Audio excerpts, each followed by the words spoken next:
Shalom Aleihim. Bapak Yahweh memberkati saudara sekalian.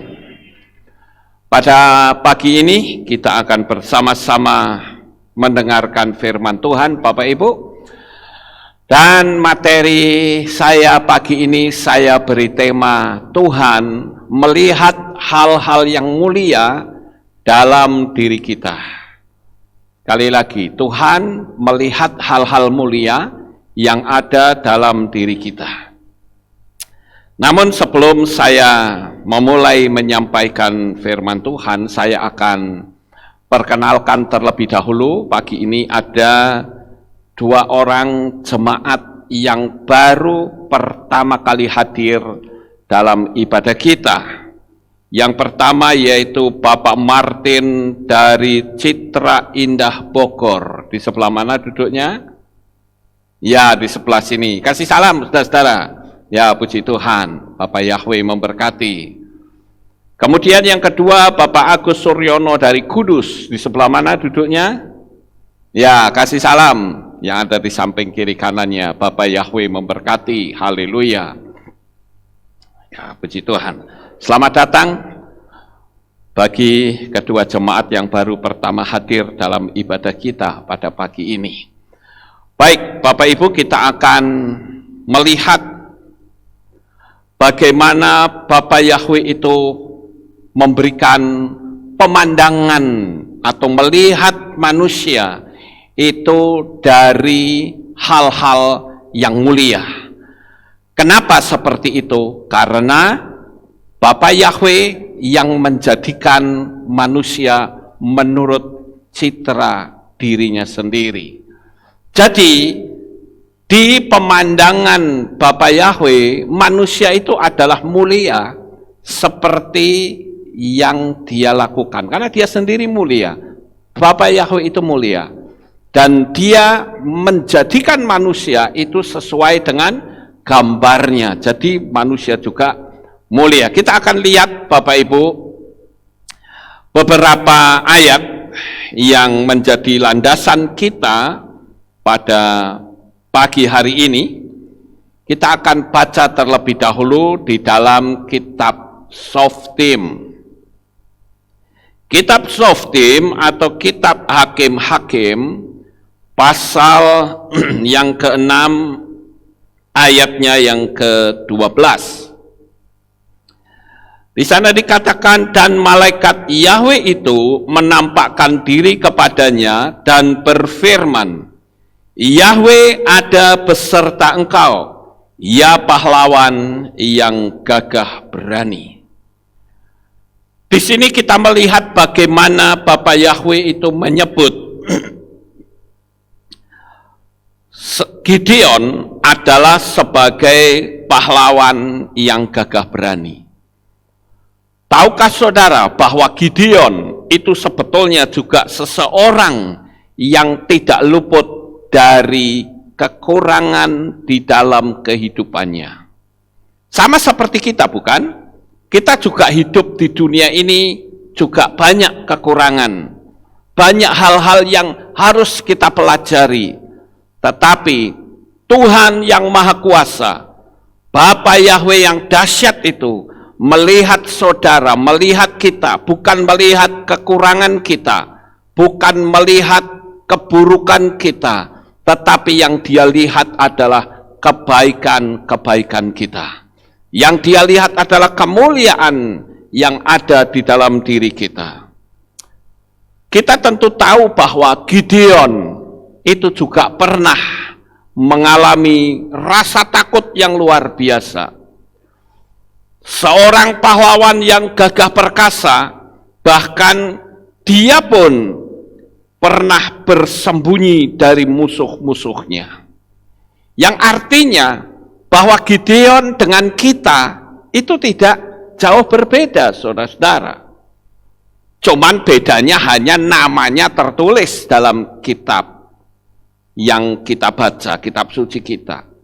Oleh karena itu, kalau kita sebagai anak-anak Bapa Yahweh merasa aku banyak kekurangan, saudara tidak usah minder. Amin.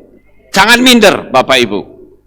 Karena Tuhan kita itu Tuhan yang luar biasa.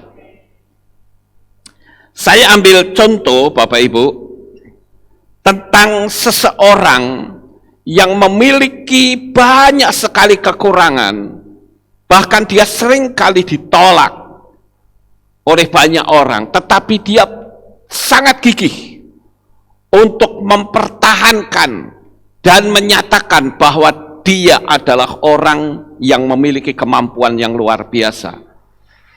Saya ambil contoh misalnya, mungkin saudara pernah mendengar seorang presiden Amerika yang ke-16, kira-kira saudara tahu nggak siapa orangnya? Abraham Lincoln, benar sekali. Brisco ini cerdas sekali ya. Abraham Lincoln, saudara-saudara. Nah, Abraham Lincoln itu adalah presiden yang ke-16 yang sangat terkenal sebagai pembebas kaum budak.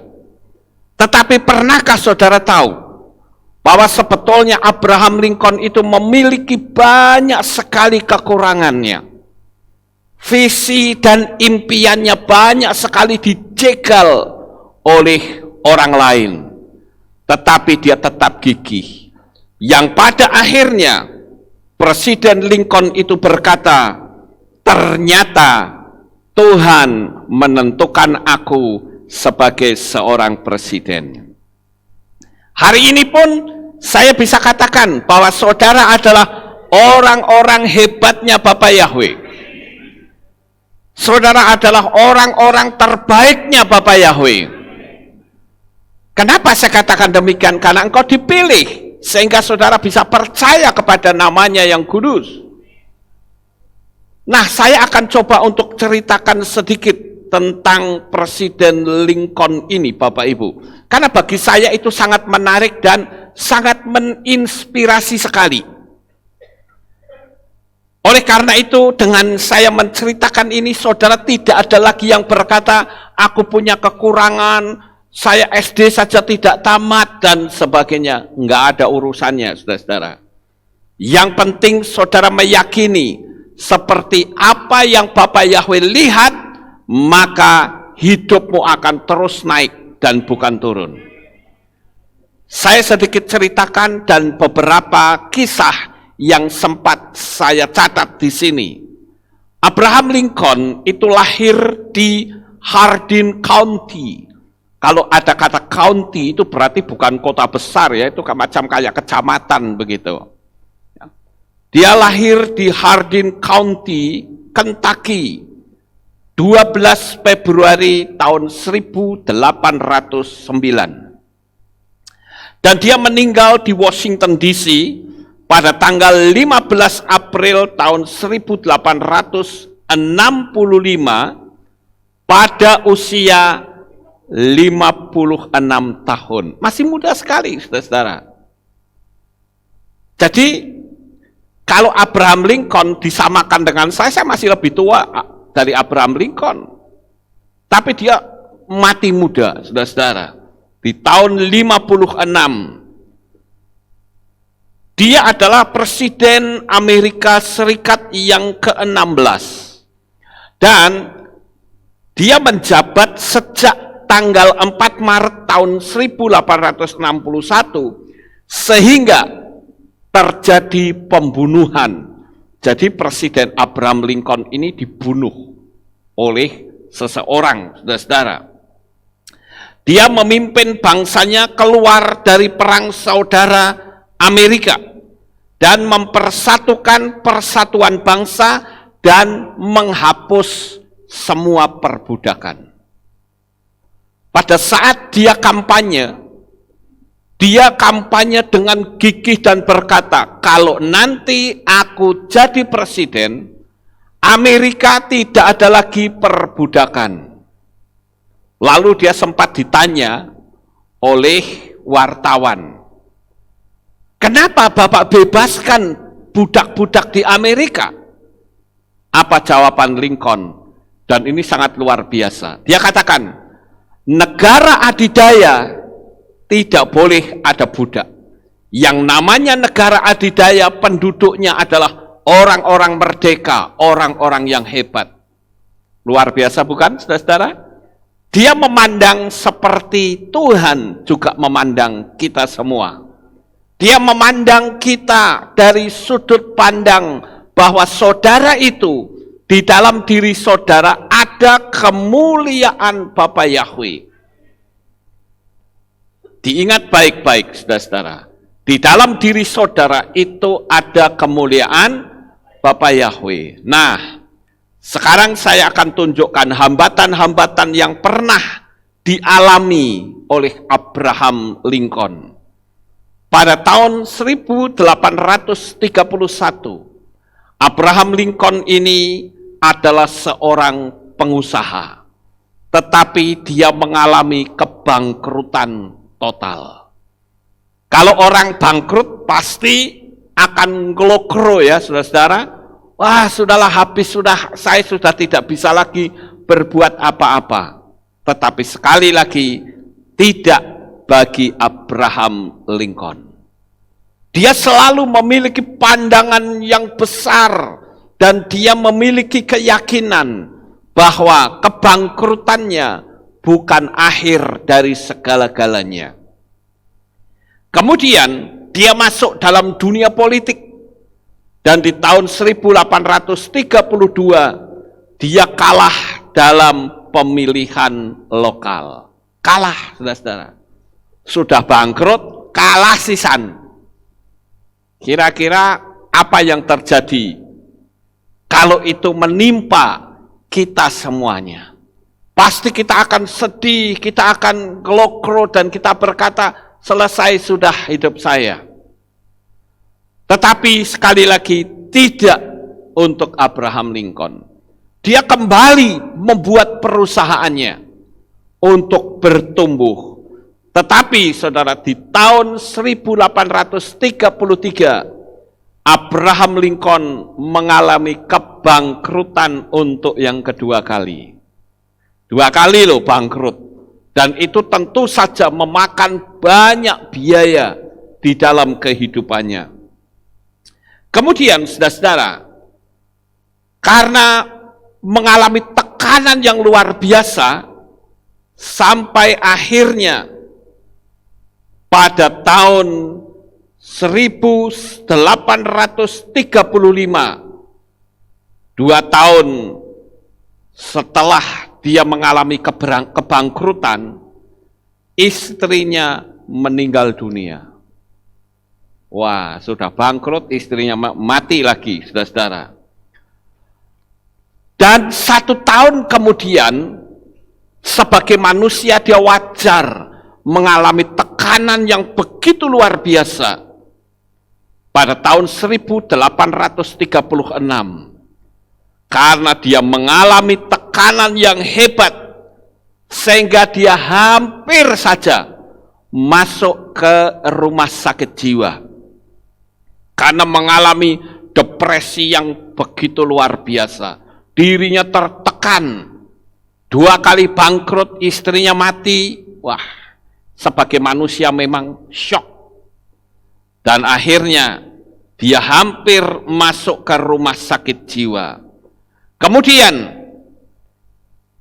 kita lihat 1 tahun berikutnya, di tahun 1837, Abraham Lincoln mengikuti kontes pidato. Tetapi sayang sekali, Abraham Lincoln kembali kalah, saudara.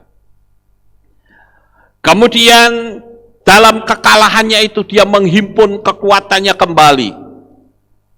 3 tahun berikutnya, dia berusaha untuk masuk dalam pemilihan anggota Senat Amerika Serikat. Tetapi sayang sekali, dia gagal dalam pemilihan anggota Senat Amerika Serikat. Jadi gagal, kematian istrinya, yang ada di dalam dirinya itu hanya kesedihan, tekanan, seolah-olah dia itu memiliki sahabat yang begitu akrab dengan penderitaan. Nah, sekarang kita perlu bertanya pada diri kita masing-masing. Apakah saya juga pernah ngalami seperti Abraham Lincoln? Saya kira kita belum pernah ya Bapak Ibu. Saudara belum pernah ada yang berurusan dengan rumah sakit 2 bola. Tetapi kadangkala tekanan kita itu bikin kita tidak pernah mau maju Bapak Ibu.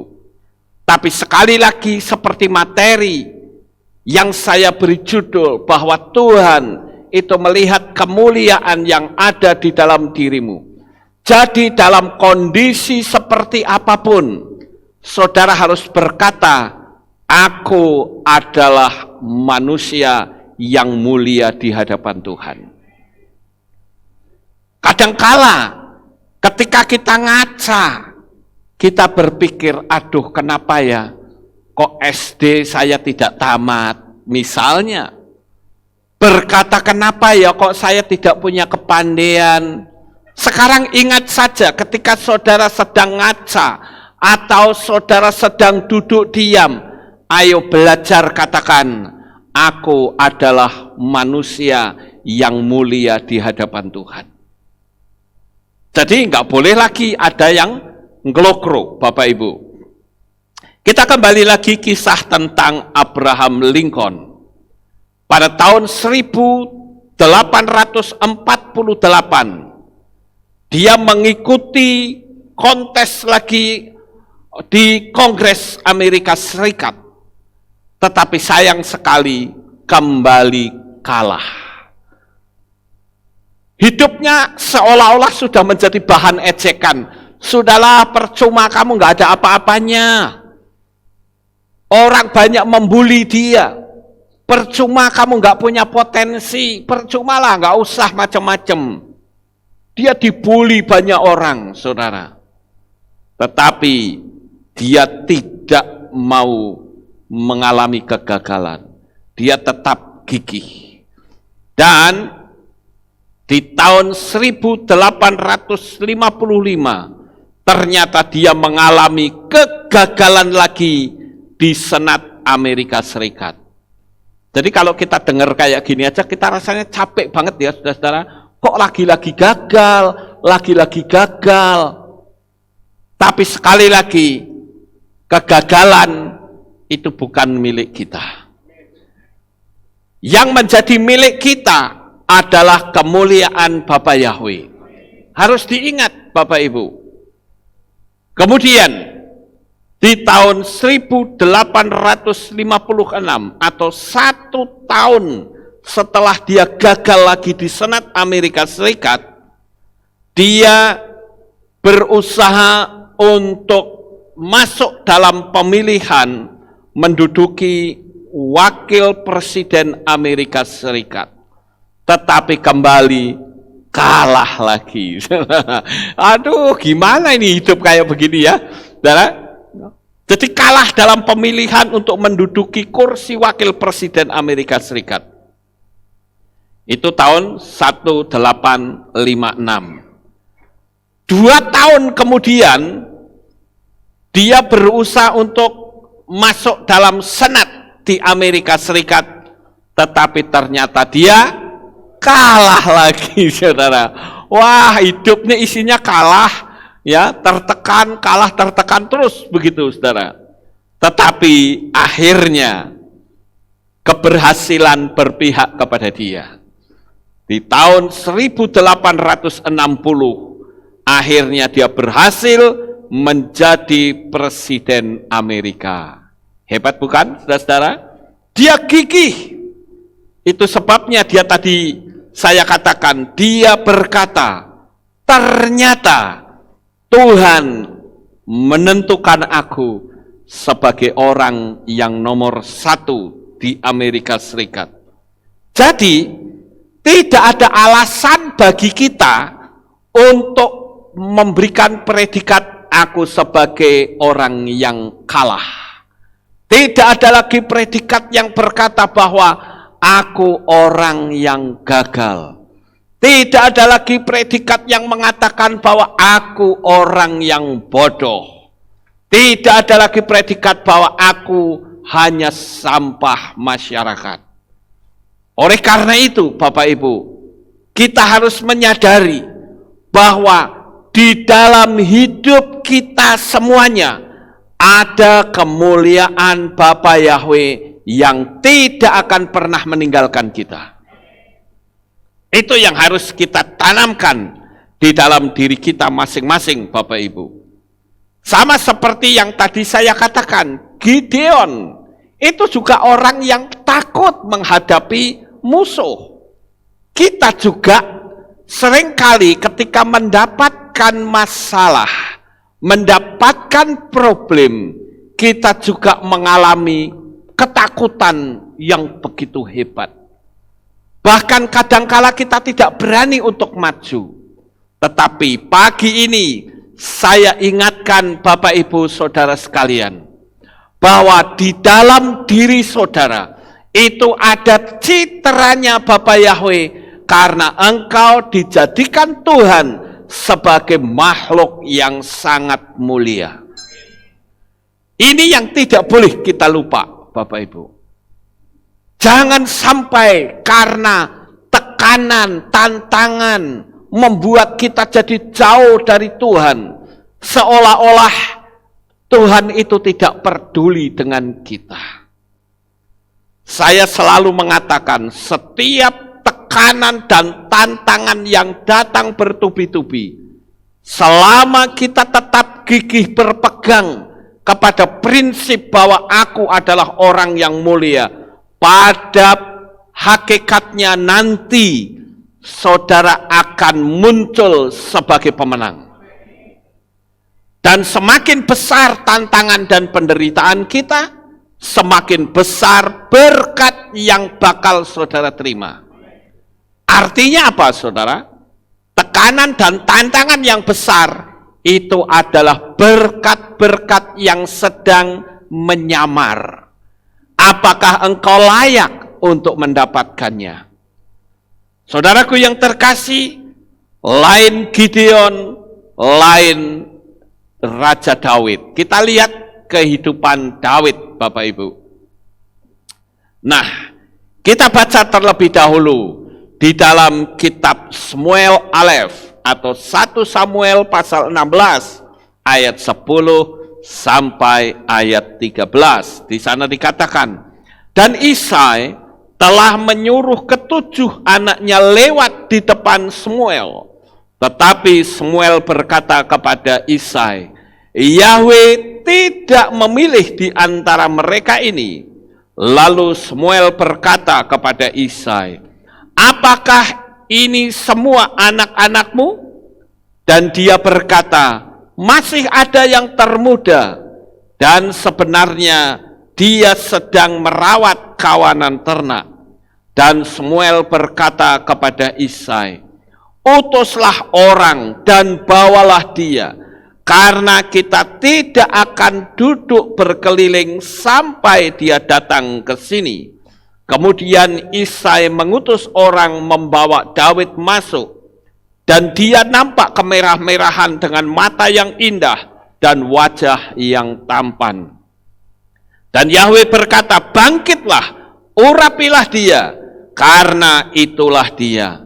Lalu Samuel mengambil tabung tanduk berisi minyak dan mengurapinya di tengah-tengah saudara-saudaranya.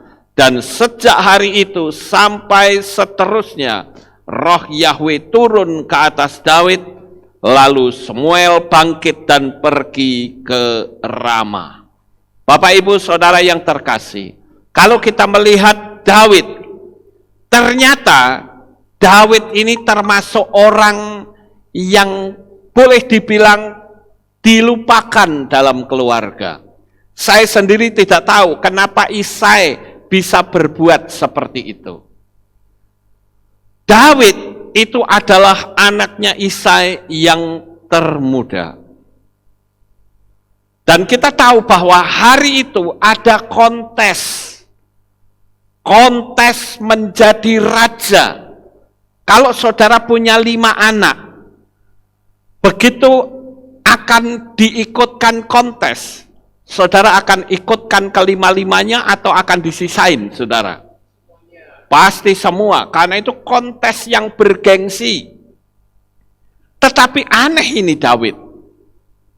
Kenapa ada kontes menjadi raja? Lah kok Daud kayak dilupakan? Ini kan sesuatu yang lucu gitu loh. Jadi kalau begitu saya bisa mengambil kesimpulan bahwa Daud ini nggak terlalu dianggap di rumahnya. Nggak terlalu penting dalam hidupnya. Sampai-sampai Isai itu tega. Ada kontes penting kok tidak ikut. Dia menggembalakan domba. Ini sangat tidak wajar, saudara-saudara. Nah, oleh karena itu, kalau kita lihat dalam diri Daud, saya sebut sebagai orang yang dilupakan. Memang kita tahu kakak-kakaknya itu adalah seorang tentara. Kalau kita lihat kisahnya, kakak-kakaknya itu adalah tentara Saul, saudara-saudara. Dan Daud itu terlupakan. Mungkin karena dia hanya menggembalakan domba. Tetapi sekali lagi, Tuhan melihat dalam diri Daud yang muda adalah seorang raja yang gagah perkasa, yang mampu mengalahkan Goliat. Dan kita lihat Samuel sampai dia mengurapinya. Jadi Bapak Ibu yang terkasih, kalau kita melihat di sini bagaimana hebatnya cara pandang Tuhan dengan cara pandang kita itu sangat berbeda. Kalau kita kadangkala orang melakukan hal yang buruk sama kita saja, kita sudah memandang yang negatif. Tetapi Tuhan itu memandang kita selalu yang dia cari adalah kemuliaan. Apakah masih ada di dalam dirinya? Karena kemuliaan Bapa Yahweh itu menjadi semakin redup pada saat kita melakukan banyak hal yang melanggar firman Tuhan. Inilah Daud, Bapak Ibu. Lain Daud, lain Gideon, lain pula Mose. Coba kita lihat Mose, saudara-saudara. Tuhan melihat Mose yang tidak mampu berbicara. Dia adalah seorang pembebas Israel. Mose berkali-kali menolak ketika dia dipanggil oleh Tuhan untuk menjadi pembebas. Dia bahkan berkata, Tuhan, pilihlah orang yang lain yang lebih pandai dari aku. Karena aku adalah seorang yang tidak petah lidah, tidak fasih berbicara. Tetapi Tuhan berkata, tidak, aku tetap memilih engkau. Kalau masalah berbicara nanti aku bisa pakai Harun. Ini luar biasa sekali, saudara-saudara. Orang yang minder, orang yang merasa, masa sih aku disuruh menghadapi Fir'aun. Aku tahu kekuatan Fir'aun itu seberapa besar. Mana aku mampu, mana aku bisa. Aku dibesarkan di lingkungan kerajaan. Aku tahu betul seluk-beluk kerajaan. Aku tahu betul kebesaran kekuasaannya Fir'aun. Masa saya disuruh maju menghadapi Fir'aun? Tapi Tuhan berkata, tidak. Saya percaya Tuhan juga pasti akan berkata, aku tidak memandang engkau sebagai orang yang merasa kecil di hadapan Fir'aun, tetapi aku memandang di dalam dirimu ada kemuliaanku yang selalu dapat engkau pergunakan kekuatan dan kuasa yang aku berikan. Jadi sekalipun Mose itu berusaha untuk menghindar, Tuhan bilang, tidak, mau lari kemanapun, aku cegat kamu. Hari ini, Bapak Ibu, saya katakan, engkau adalah orang-orang yang hebat yang dilahirkan di atas muka bumi ini. Jangan pernah engkau mengecilkan diri saudara sendiri. Karena engkau adalah orang-orang yang mulia di hadapan Tuhan. Ingat baik-baik itu, saudara. Kenapa kemuliaan yang Tuhan berikan kadang kita sia-siakan? Kenapa kita sering kali berkata, aku kalah, aku tidak mampu.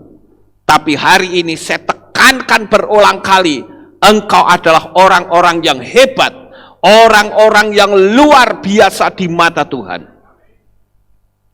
Sekarang kita akan melihat di dalam kehidupan sehari-hari. Saudaraku yang terkasih, ada seorang anak muda yang menjadi bahan tertawaan dan dia pernah mengalami satu penyakit yang dikenal dengan inferiority complex. Inferiority complex ini adalah penyakit yang sering bikin orang gemetaran, saudara. Ada apa-apa gemetar, ada apa-apa gemetar. Tetapi hari ini dia adalah seorang gembala dari gereja New Creation Church, gereja terbesar di Asia dengan jemaat 35.000 orang. Siapakah dia? Tidak lain adalah Joseph Prince. Seorang yang pernah ditertawakan oleh banyak orang. Karena dia seringkali mengalami tremor. Dan dia seringkali merasa aku punya kekurangan. Tetapi sekali lagi Tuhan itu melihat kemuliaan yang ada pada diri Joseph Prince. Dan hari ini juga Bapak Ibu, sekali lagi saya tekankan, mungkin saudara masih ragu dan berkata, masa iya sih? Apakah Tuhan berkenan untuk memakai aku? Saya katakan, Tuhan bahkan mampu memakai engkau lebih dari apa yang bisa engkau pikirkan. Di dalam keadaan kondisi dunia seperti sekarang ini, justru Tuhan hendak menunjukkan, aku akan tunjukkan kepadamu bahwa engkau adalah orang-orang yang hebat.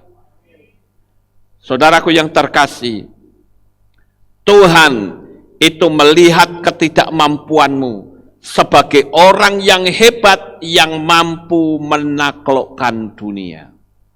Sadarilah bahwa dunia itu ada dalam genggaman tangan saudara. Yang terpenting, kalau saudara selalu berpikir hal-hal yang positif, apa yang engkau inginkan, apa yang engkau mau, dia ada dalam genggaman tangan kita semua. Amin. Yang penting kita jangan minder, yakini saja. Saya mampu, saya bisa, dan Tuhan berikan kemampuan itu. Karena sebetulnya kemampuan itu sudah ada dalam diri kita. Cuman sayang kitanya saja yang tidak tahu bahwa aku sebetulnya adalah manusia yang berpotensi. Segala sesuatu ada dalam genggaman tangan kita. Saudara sudah lihat ilustrasi saya di video yang pendek, bahwa apapun yang kita inginkan, dia ada dalam genggaman tangan kita. Jadi saudara, tidak ada yang berkata, aku mana bisa, aku mustahil. Saya katakan, apakah itu kekayaan? Apakah itu hikmat akal budi? Apakah itu kemampuan? Segala sesuatu itu ada dalam genggaman tangan kita. Dia tidak jauh dari kita. Dia ada dalam genggaman tangan kita. Tinggal kita meraihnya. Dan kita mau melakukan hal-hal dahsyat. Kita lihat yang berikutnya, Bapak Ibu. Apa yang harus kita lakukan agar potensi yang ada di dalam diri kita itu muncul dengan kekuatan raksasa? Yang pertama adalah lakukanlah evaluasi setiap hari, khususnya saudara melihat vibrasi hati saudara. Coba kita akan baca di dalam kitab Tehillim atau kitab Mazmur. Mari kita buka kitab Mazmur. atau Tehillim pasal 139.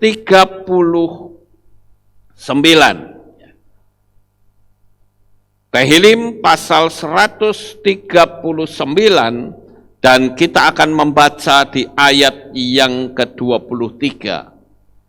Inilah yang seringkali dilakukan oleh Daud pada waktu malam hari dan pagi hari. Dia katakan, selidikilah aku ya Elohim, dan kenalilah hatiku, ujilah aku, dan ketahuilah pikiranku. Jadi Bapak Ibu, di sini kita melihat bagaimana Raja Daud ini tiap-tiap hari dia mengevaluasi hati. Tidak ada salahnya sih kalau saudara sekali waktu ketika mau malam hari, mau tidur atau bangun tidur, saudara bertanya pada diri sendiri, apa yang sudah aku lakukan hari ini untuk Tuhan? Apa yang sudah aku lakukan hari ini? Apakah aku menyenangkan Bapa Yahweh? Evaluasi hati itu penting. Kadangkala saya sering melihat adanya kehidupan rumah tangga yang akhirnya berantakan. Karena apa? Tidak ada evaluasi. Kalau terjadi masalah, harusnya dievaluasi, saudara-saudara. Setidak-tidaknya ada dialog antara suami istri. Tapi kalau masing-masing punya prinsip yang kekeh dengan pendiriannya, berarti manusia-manusia itu tidak ada yang takut dengan Tuhan. Dia merasa masing-masing itu benar. Cobalah kalau suami istri itu merasa dirinya paling benar, dicoba dulu. Siapa yang akan mencoba untuk prinsip dari suami atau prinsip istri? Dievaluasi. Kalau seperti ini, nanti hasilnya begini. Tapi kalau kita melakukan ini, hasilnya pun begini. Jadi jelas Bapak Ibu. Karena tanpa adanya evaluasi setiap hari, saudara tidak akan tahu arah tujuannya. Apa yang saudara pikirkan? Apa yang saudara ucapkan, apakah itu menjadi berkat bagi orang lain, bagi keluarga, bagi saudara-saudara kita? Evaluasi hati itu sangat penting. Sehingga saudara akan memahami, akan mengetahui betapa aku adalah orang yang mulia di hadapan Tuhan. Hal yang kedua yang harus kita lakukan adalah belajarlah selalu apapun yang saudara suka. Jangan bermalas-malasan. Asahlah kemampuan dahsyat yang sudah Tuhan berikan. Oleh karena itu, jangan banyak mengakses berita-berita dunia yang tidak membawa damai sejahtera. Jadi kita harus mulai banyak belajar, saudara. Saya menyadari bahwa saya akan berhadapan dengan orang-orang hebat seperti saudara. Makanya saya banyak belajar. Seharian saya belajar, terus belajar. Saya berusaha menampilkan yang terbaik yang bisa saya miliki. Saya tampilkan untuk kemuliaan bagi Bapa Yahweh. Termasuk pagi ini. Saya belajar terus, saya renungkan firman, saya minta hikmat dari Tuhan. Apa yang harus saya bagikan untuk jemaat. Dan Tuhan memberikan inspirasi dalam diri saya. Dia katakan, beritahukan kepada jemaat bahwa mereka adalah orang-orang yang hebat yang ada dalam pemandangan mataku. Makanya pagi ini saya memberikan materi bahwa saudara semua yang ada di tempat ini, termasuk saudara yang ada di rumah masing-masing, di berbagai negara, di belahan dunia manapun, engkau adalah orang-orang yang hebat, manusia yang diciptakan oleh Tuhan sebagai pemenang. Jadi jangan pernah, ya boleh beri tepuk tangan untuk Tuhan. Jangan pernah lagi merasa diri kecil, karena engkau orang hebat, saudara-saudara. Memang kita semua punya kekurangan, tetapi saudara juga saya katakan, punya kelebihan yang lebih besar dari kekurangan yang saudara miliki. Cuman sayangnya kita lebih banyak fokus kepada yang kekurangan. Bukan yang kelebihan itu yang kita fokus. Kemudian yang berikutnya, Bapak Ibu. Buatlah pernyataan setiap hari. Ayo, tiap hari saudara bikin pernyataan. Saya kalau bangun tidur, saya selalu berkata, terima kasih Bapak Yahweh, hari ini hari mujizat buat saya, dan saya adalah orang yang hebat di matamu. Mau saudara lakukan itu? Dan saya katakan, lihat, hidupmu tidak akan pernah sama lagi. Tapi biasanya orang begitu bangun tidur langsung, waduh, aku harus bayar utang. Wah, ya repot kalau begitu caranya. Memang saudara harus bayar hutang karena saudara hutang. Tapi bukan berarti yang ada di benak kita, utang gagal, utang gagal. Bagaimana saudara bisa berhasil? Potensimu sangat besar di mata Tuhan. Ingat baik-baik itu Bapak Ibu. Jadi, buatlah pernyataan setiap saat bahwa saya dilahirkan di dunia ini untuk menjadi orang yang mengakses, yang sukses, dan penuh mujizat dan menjadi seorang history maker. Saya termasuk seorang history maker, saudara. Kenapa? Karena di atas muka bumi ini belum pernah ada baptisan streaming. Dan saya orang pertama yang melakukan di dunia. Dan saya mencetak sejarah. Karena saya tahu dunia alam supranatural, bahwa dunia alam roh itu tidak punya jarak. Dan di masa musim corona ini, Tuhan membuka wawasan.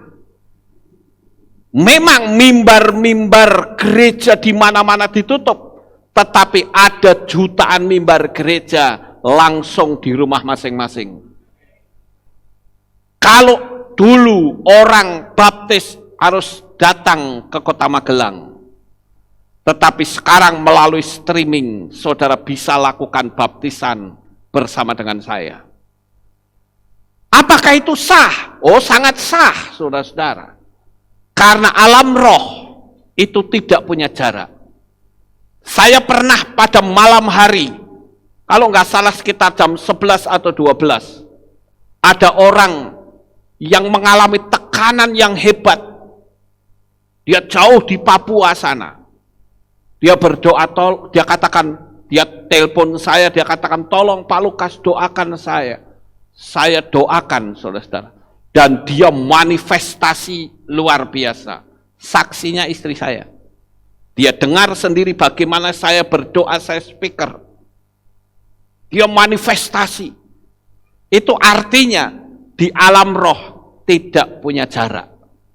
Memang ada orang yang berkata, aku lebih mantap kalau baptisan langsung ke Pak Lukas di Magelang. Ya silahkan datang ke tempat ini. Ya, seperti Saudara Martin, jauh-jauh dari Bogor datang ke sini, juga baptis pembaharuan. Kemarin, saudara-saudara. Dan saya tahu bahwa dunia alam roh yang adalah dunia tanpa jarak, saya harus lakukan ini. Supaya apa? Supaya banyak orang yang diselamatkan. Karena baptisan itu adalah meterai kepemilikan. Saya sudah membaptis streaming itu beberapa orang, saudara. Dan ini akan menyusul. Nanti hari Selasa juga ada yang akan baptis streaming juga. Dan kita tentu tahu bahwa secara fisik kita tidak bisa menjangkau, tetapi secara alam, frekuensi kita bisa menjangkau mereka. Jadi, saya termasuk adalah orang yang disebut history maker. Pencetak sejarah, saudara. Haleluya. Dan saya juga bersyukur karena saya juga orang pertama melalui institusi gereja yang memberitakan nama Yahweh. Haleluya. Sebelumnya di luar institusi itu ada yang namanya Bapak Dr. Suradi. Itu orang pertama di luar institusi. Dan saya orang pertama di dalam institusi gereja yang memberitakan nama Yahweh di Indonesia, bahkan mungkin di seluruh dunia. Karena di tahun 2000 itu, saya belum pernah menemukan ada pendeta yang terang-terangan ada dalam sebuah organisasi gereja yang berani berkata, Yahweh adalah Tuhan alam semesta, dan kita tinggalkan nama yang lain itu. Belum pernah ada. Sampai sekarang pun banyak yang sudah tahu, tapi nggak punya nyali untuk menyampaikannya. Tapi saya bersyukur, Bapak Yahweh izinkan saya orang pertama. Saya sebut, saya adalah history maker. Amin. Dan saya juga katakan, saudara semua adalah juga seorang history maker di bidang saudara masing-masing. Haleluya. Di bidang saudara masing-masing. Saya bersyukur beberapa tahun yang lalu Tuhan juga izinkan saya orang pertama di Kota Magelang yang bikin website gereja. Waktu itu program masih menggunakan bahasa HTML, bahasa pemrograman yang dikenal dengan hypertext markup language. Saya pelajari, saudara-saudara. Makanya kita harus mau belajar. Karena potensi besar itu ada dalam diri saudara masing-masing. Jangan berkecil hati. Engkau adalah orang-orang hebatnya Tuhan. Di dunia ini tidak ada orang yang sama dengan engkau. Sekalipun mungkin saudara kembar, termasuk saya. Saya dengan Pak Yakub juga berbeda. Kita punya potensi juga berbeda. Tetapi kita harus munculkan, berikan potensi yang terbaik untuk kemuliaan bagi Bapak Yahweh yang Maha Kuasa. Jadi Bapak Ibu, sekali lagi, banyak-banyaklah belajar. Kemudian yang berikutnya, apa yang harus kita lakukan? Yang berikutnya adalah lakukanlah meditasi setidak-tidaknya 15 menit setiap hari agar saudara memiliki kepekaan yang semakin tajam. Ayo, siapa yang masih melakukan meditasi angkat tangan? Lah, nggak banyak bukan? Kenapa kita tidak lakukan? Saudara ingin memiliki kepekaan yang dalam, khususnya bagi saudara yang menjalani hukum Loa 55 x 5. Saya kan sudah memberitahu. Banyak orang selalu tanya, Pak, apa yang harus kami lakukan kalau aku sudah menulis 55 x 5? Hanya ada 2 langkah lagi yang harus kita lakukan. Yang pertama, apa saudara? Jaga hati. Itu. Jaga hati. Jaga hati dari apa? Dari kemarahan, dari emosi.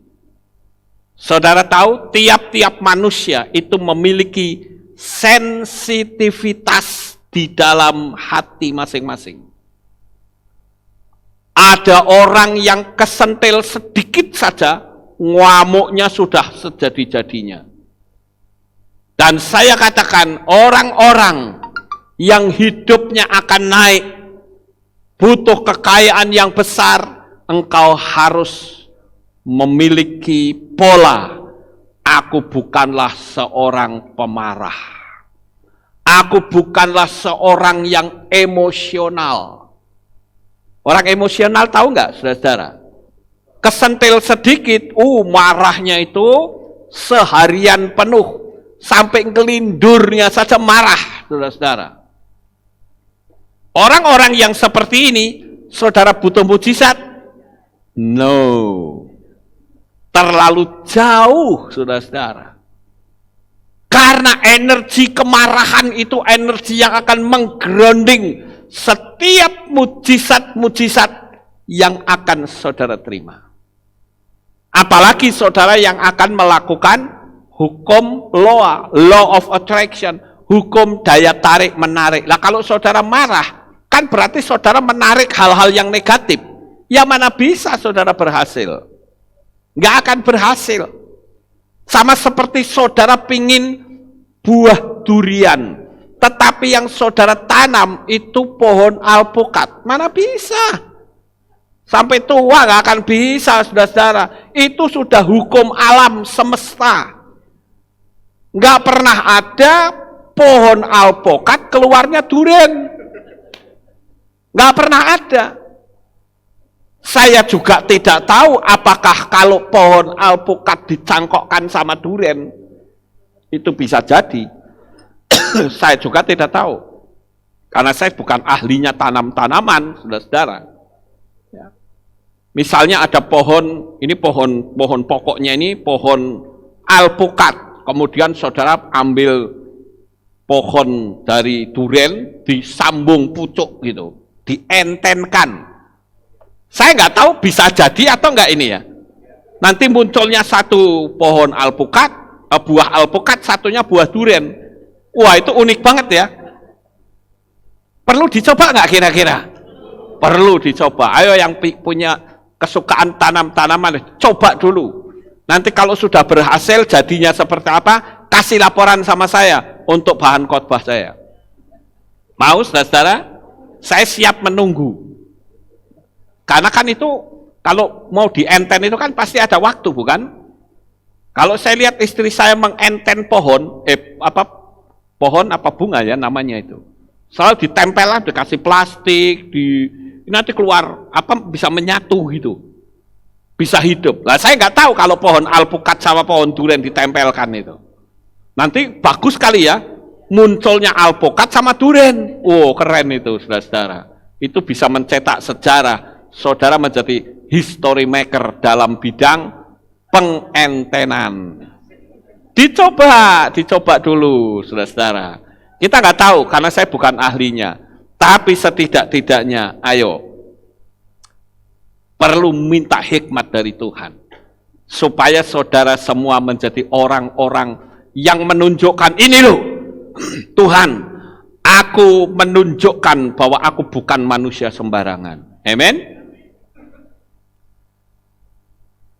Kalau kita meditasi setiap hari, setidak-tidaknya 15 menit, saudara itu akan memiliki kepekaan yang cukup tajam.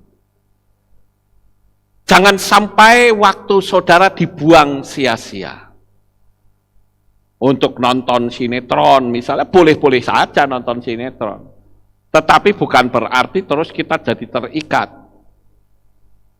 Nonton sinetron dari pagi sampai malam. Ada nggak kira-kira yang orang seperti itu? Oh ada, saudara-saudara. Karena saya pernah diceritani. Cerita dari seorang istri yang komplain dengan suaminya. Disuruh cari kerja, suaminya nggak mau cari kerja. Tiap hari cuman pindah channel sana, channel sini. Pindah sana, pindah. Dari pagi sampai malam hari. Yang kerja mati-matian istrinya mobat mabit ke sana kemari. Dianya enak-enakan sambil mindah channel sana, mindah channel sini. Hei, saya katakan saudara orang-orang berpotensi loh. Jangan habiskan waktumu hanya untuk seperti itu. Di dalam diri saudara ada potensi yang besar, pergunakan itu. Agar apa? Kehidupan saudara menjadi semakin meningkat, dan hidupmu penuh dengan mujizat. Dan kalau hidupmu penuh dengan mujizat, orang tertarik kita nggak? Tertarik. Orang akan bilang, kenapa ya hidupmu kok makmur? Sementara orang di luar sana isinya ngeluh, ini musim corona dan sebagainya. Tetapi kenapa engkau makmur hidupmu? Nah, saudara bisa bersaksi, karena di dalam diri saya ada kemuliaan Bapa Yahweh. Dan kemuliaan itu sekarang sedang bergerak. Tuhan sedang tunjukkan perbedaannya, bahwa kita dengan orang yang selalu bicara negatif itu berbeda sekali. Jangan pernah saudara berpikir hal yang negatif, apapun alasannya, karena di dalam dirimu ada kemuliaan Bapa Yahweh, ada potensi besar yang dapat saudara pergunakan. Kapan kira-kira? Inilah saatnya, sekarang ini, saudara. Kemudian yang berikutnya,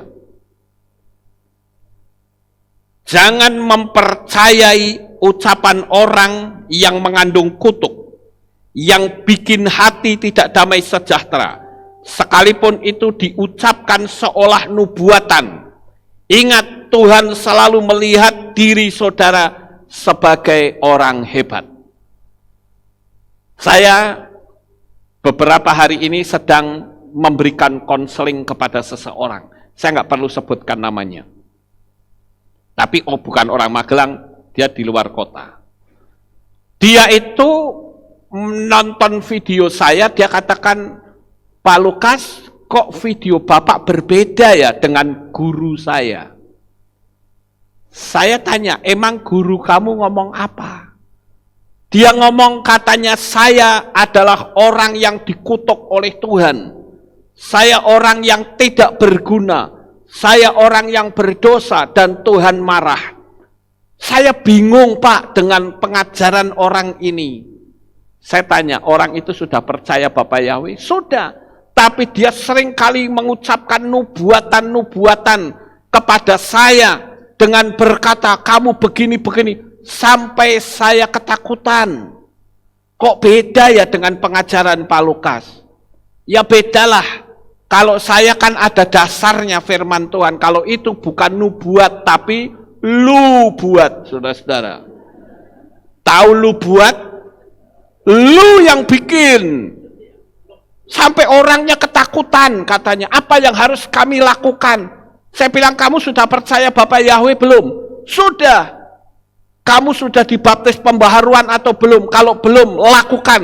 Karena orang yang percaya kepada Bapa Yahweh dan dimeterai dalam baptisan yang benar, engkau pasti selamat. Dia bilang, amin Pak. Tapi kenapa ya guru saya mengatakan begini? Terus saya ajari, pernah nggak kamu ngomong begini? Saya sudah pernah ngomong, guru saya katanya berkata, belum waktunya kamu melakukan ini. Loh ini piye? Di sisi lain dia dikutukin terus-menerus tiap hari. Saya bilang sama orang ini, lebih baik kamu tinggalkan guru kamu itu. Dia bilang apa? Iya Pak, sebab guru saya ngomong katanya, Tuhan berbicara kepadaku. Karena kamu orang yang sudah dikutuk oleh Tuhan, kamu bersalah dan tidak mendapatkan pengampunan. Pengampunan itu tidak untuk seluruh dunia, tapi orang-orang tertentu, dan engkau tidak termasuk orangnya. Saya bilang, mosok dasarnya dari mana? Di dalam firman Tuhan katakan dalam kitab Yohanan pasal 3 ayat 16, karena begitu besar kasih Elohim akan dunia ini, sehingga dia telah mengkaruniakan putranya yang tunggal, supaya setiap orang yang percaya kepadanya tidak binasa, melainkan beroleh hidup yang kekal. Dan itu sifatnya universal. Siapa yang percaya? Loh, kamu sudah percaya kok katanya kamu tidak dapat pengampunan?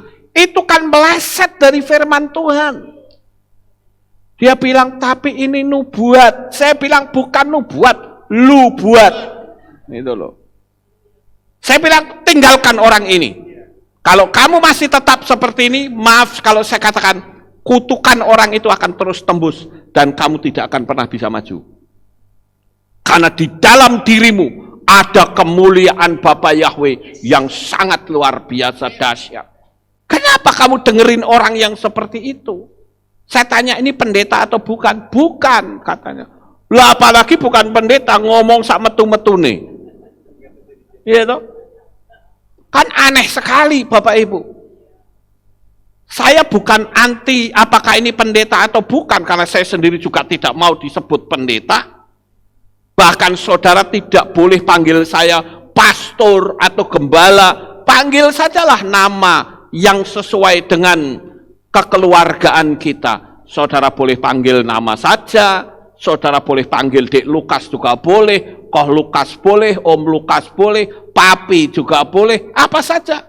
Jangan panggil saya dengan panggilan formal. Itu untuk orang luar sono, saudara. Ya, yang tidak kenal nama Yahweh, yang ada dalam sistem formalitas, boleh pakai nama jabatan.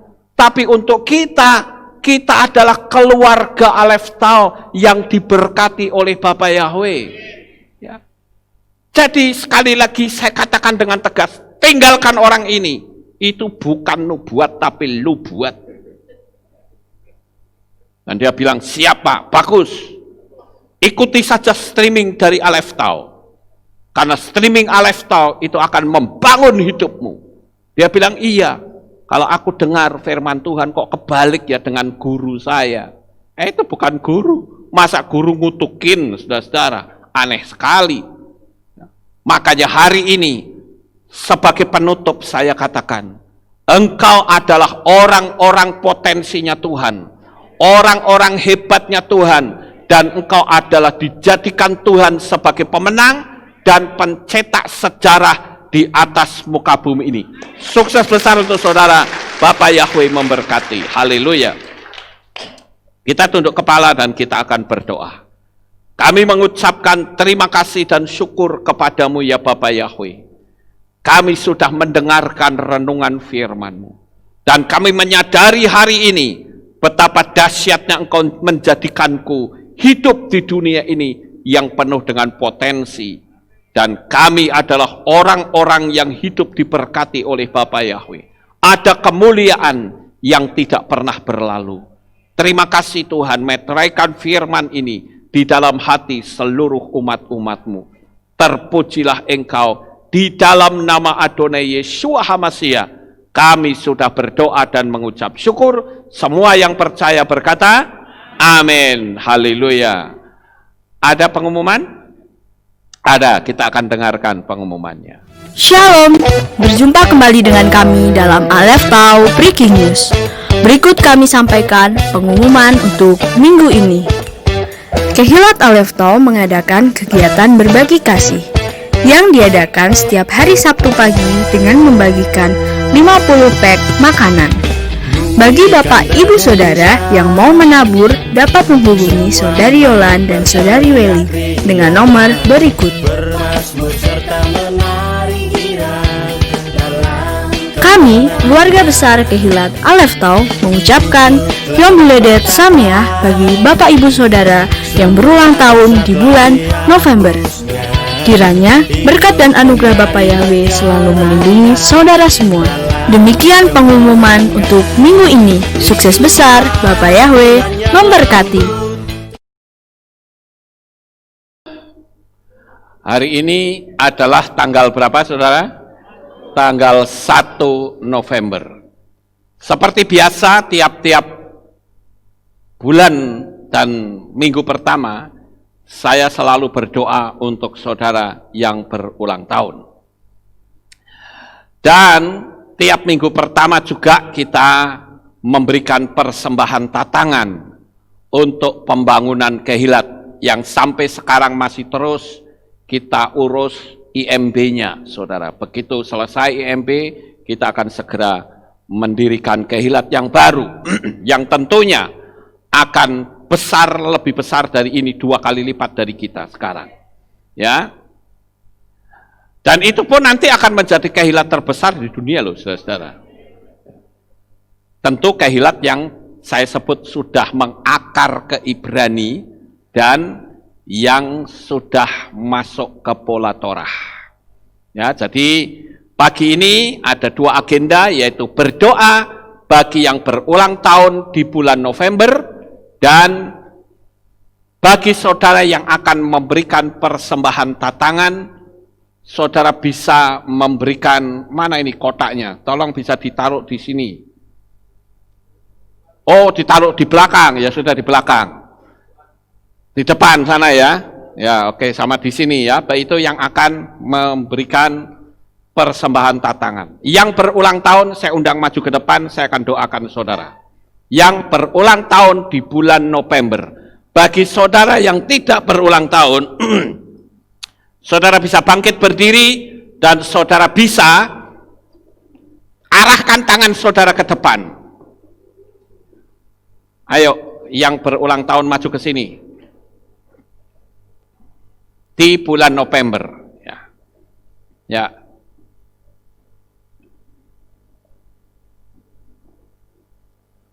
Oke, sekarang bagi saudara yang ada di belakang, arahkan ke depan saudara-saudara kita. Mari kita berdoa. Maha besar ya Bapak Yahweh, pada pagi hari ini saya berdoa secara khusus sebelum pulang. Untuk mereka yang berulang tahun di bulan November.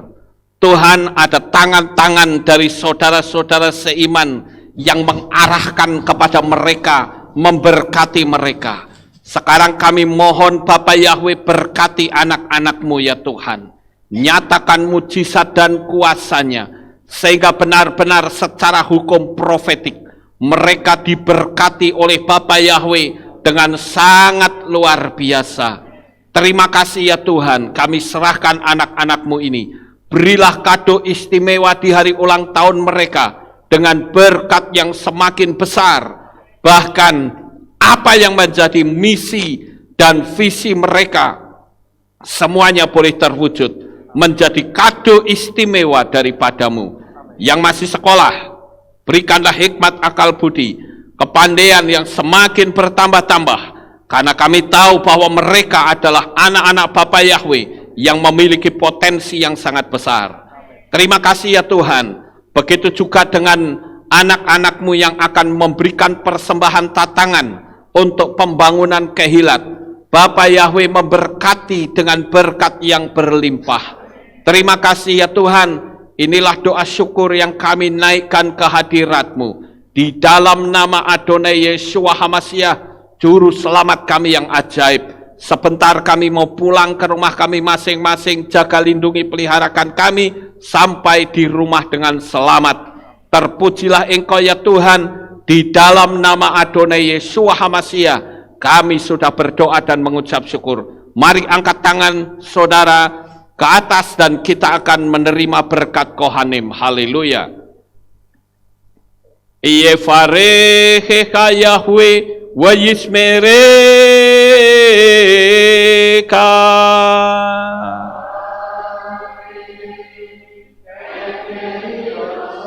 Yair Yahweh panau eleka wichuneka.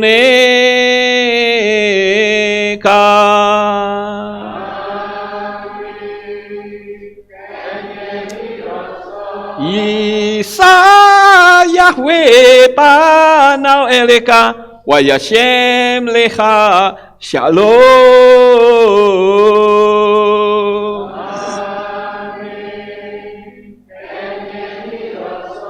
Baruk atabair ufaruk adabasadeh. Engkau akan diberkati di kota dan kau akan diberkati di ladang. Baruk peripitne kau friatmat kau frifahim teka shekar ala peka wa esterotsoneka. Diberkatilah buah kandunganmu, diberkati hasil bumimu, diberkati hasil ternakmu, anak-anak lembumu dan anak-anak dombamu. Baruk tan akau misyarteka, diberkatilah bakulmu dan tempat adonanmu. Baruk ata boboy kau faruk ata betseteha, dan kau akan diberkati pada waktu kau masuk, dan kau akan diberkati pada waktu kau keluar.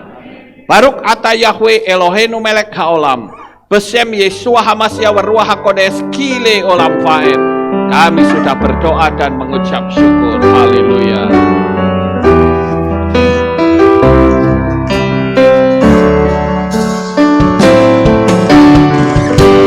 Yevarechecha ve'yismerecha Yevarecha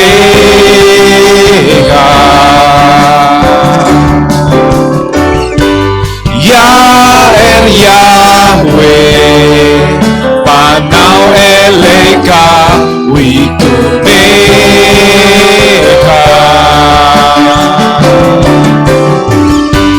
Yevarechecha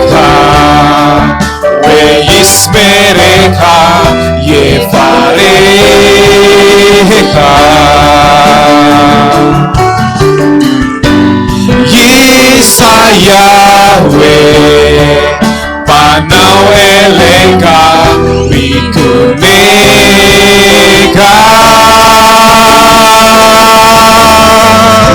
We Hashem Weka, Shalom, Shalom. Hey Hashem Leka, Shalom, Shalom. Yevareka, we Yismereka, Yevareha. Selamat pulang Bapak Ibu, sukses dan sehat selalu. Bapak Yahweh memberkati. Hati-hati di jalan. Haleluya.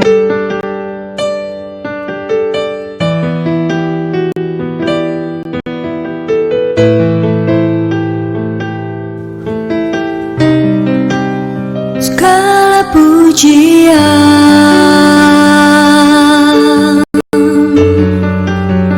hanya untuk-Mu Tuhan, segala kehormatan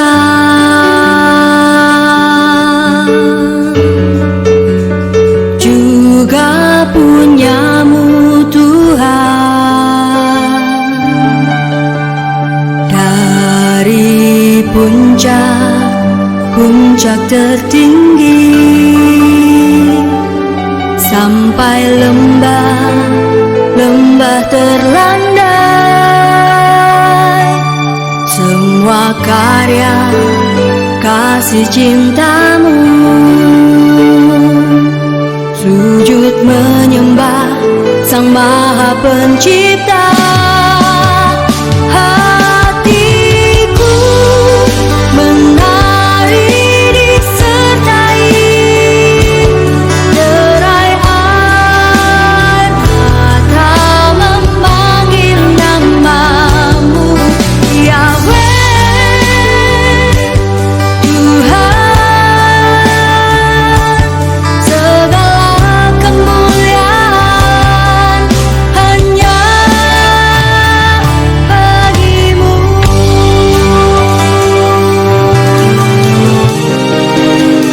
Engkaulah sumber segala pengharapan, mendengar, memulihkan hati yang luluh, menyembuhkan juga menghibur. Bukalah menjadi